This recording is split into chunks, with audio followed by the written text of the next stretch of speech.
તો વડોદરામાં ફરી એક વખત લવ જેહાદનો કિસ્સો બન્યો છે। કપુરાઈ પોલીસ સ્ટેશન વિસ્તારમાં રહેતી સગીરાની ફરિયાદને આધારે પોલીસે સોહેલ પઠાણ, મોહમ્મદ જુનેદ, ફહીમ નામના 3 આરોપીની ધરપકડ કરી છે। પોલીસ તપાસમાં ખુલાસો થયો કે 2 વર્ષ અગાઉ સગીરા રિક્ષા ચાલક સોહેલ પઠાણના સંપર્કમાં આવી હતી। સગીરાને લગ્નની લાલચ આપી આરોપી સોહેલ પઠાણને પ્રેમજાળમાં ફસાવી 2 વર્ષ સુધી સોહેલે સગીરા પર દુષ્કર્મ પણ આચર્યું।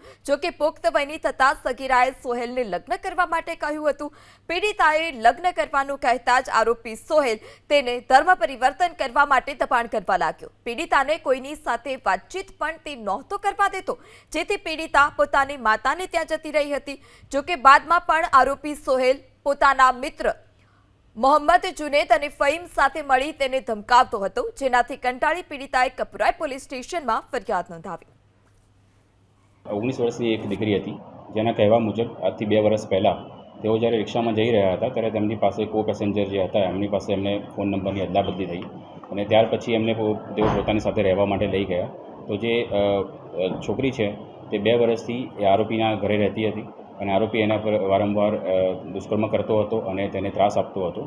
અને જ્યારે પોલીસ પાસે ફરિયાદ આવી, પોલીસે તરત જ ફરિયાદ દાખલ કરી છે અને ફરિયાદ માટે આવી ત્યારે આરોપીના 2 મિત્રો હતા અને તેઓ પણ તેને ધાક ધમકી આપવા માટે આવ્યા હતા કે તું આ ફરિયાદ ન કરીશ। તો તે બાબતની પણ પોલીસે ફરિયાદમાં ઉમેરો કર્યો છે અને તે બાબતની ફરિયાદ પોલીસે દાખલ કરી છે।